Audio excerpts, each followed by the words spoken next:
Le business a évolué plus rapidement que jamais par la connectivité illimitée à Internet, les plateformes ouvertes et la globalisation. Grâce aux automatisations, les consommateurs et les fournisseurs de prestations de services se sont rapprochés d'une façon à peine imaginable auparavant. Les conditions actuelles du marché exigent des entreprises plus de dynamique et de flexibilité, afin de pouvoir réagir toujours plus vite aux besoins qui évoluent. De nouvelles technologies de communication, comme par exemple Facebook et Twitter comme plateforme média sociale, ou les capacités et applications quasi illimitées relatives à la technologie cloud, montrent nettement comment les organisations informatiques sont sous pression pour changer du rôle de fournisseur de technologie en fournisseur de services orientés clients.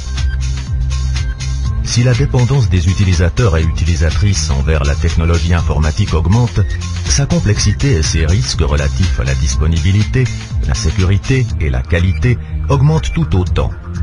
Le business de la technologie informatique a besoin de partenaires fiables, qui d'une manière sûre prennent en charge la responsabilité pour le fonctionnement des infrastructures nécessaires.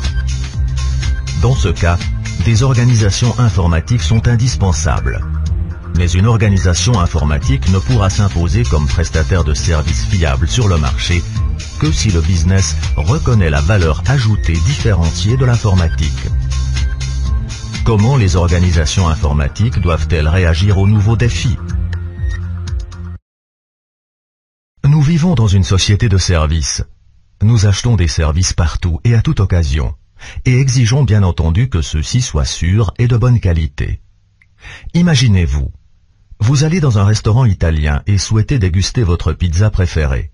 Vous attendez que la pizza soit fraîchement préparée, chaude et bien cuite, et livrée dans un délai acceptable.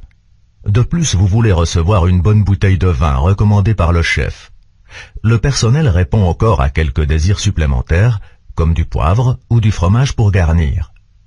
Si vous avez bien mangé et dans une atmosphère agréable, vous allez honorer le service bien au-dessus de la moyenne et vous reviendrez certainement. Imaginez-vous maintenant que la pizza ne soit pas livrée comme décrit. La pâte n'est pas parfaitement cuite et les pepperonis sont brûlés. Le vin est apporté bien trop tard et il est trop chaud. De plus, il manque le fromage et les tomates sont livrées seulement après avoir réclamé 3 fois, à moitié cru et sur une assiette séparée.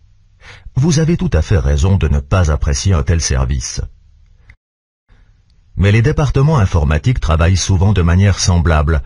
Ils sont généralement structurés en fonction des différentes parties constitutives, réseau, stockage, serveur, desktop et applications.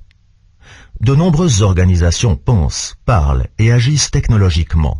Elles gèrent les différentes parties constitutives de manière isolée.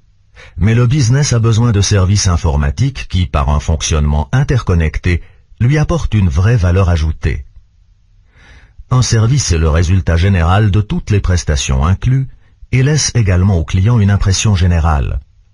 Pour que le service soit bon, le restaurateur doit parfaitement connaître les exigences de ses clients et déterminer précisément les prestations de son exploitation. Ce n'est qu'ainsi qu'il pourra espérer voir revenir les clients dans son établissement. Le service doit apporter au business une vraie valeur ajoutée et lui faciliter la réalisation de ses objectifs. Ici, il est important de comprendre que le service doit être compris et défini du point de vue du client.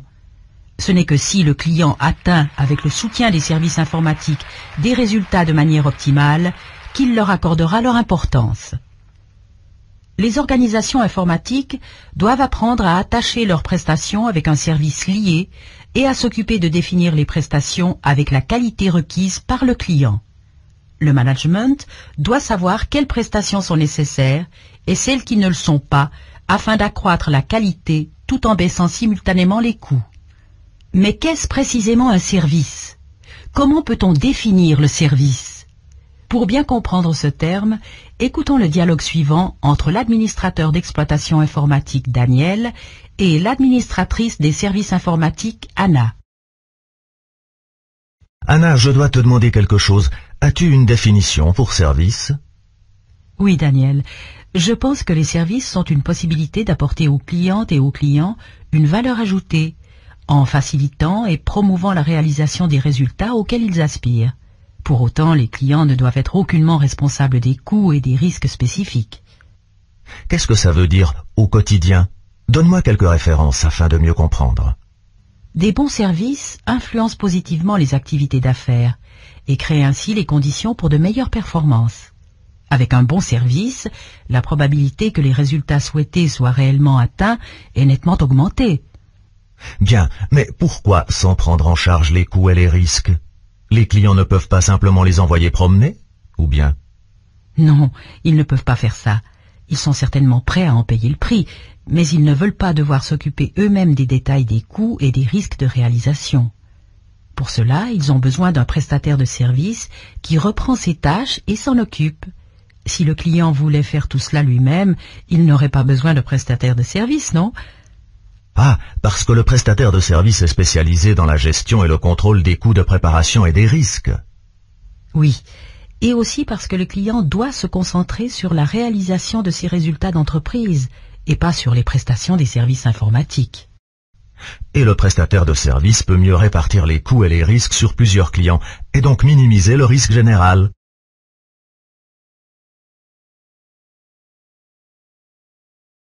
La vraie valeur d'un service est très difficile à saisir.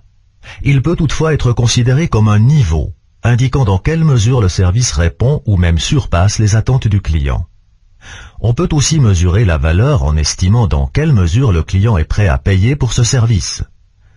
La valeur d'un service ne se mesure donc pas par son prix ou par d'autres attributs objectifs du service même. Contrairement au prix de produit, la valeur du service n'est donc pas dans le service même, mais dans ce que quelqu'un souhaite atteindre avec le service. Par conséquent, la valeur du service ne peut pas être définie par l'exploitant, mais seulement par le client. Un service se distingue par les caractéristiques suivantes. Sa valeur est définie par le client. Il dépend des objectifs que le client souhaite atteindre avec celui-ci. La qualité est convenue en commun, mais la décision est finalement prise par le client. Cette valeur peut changer avec le temps en fonction des circonstances. Les éventuels changements dépendent de l'importance et de l'urgence du service pour le client. Un incident est une interruption ou une diminution de la qualité non prévue d'un service informatique.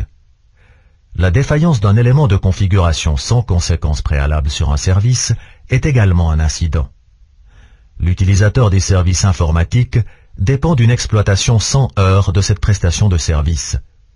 S'il ne peut plus utiliser les services informatiques comme d'habitude, ou s'il porte préjudice à son travail, il s'annonce auprès du centre de service de l'organisation informatique. La gestion des incidents est le processus qui est responsable de la gestion du cycle de vie de tous les incidents.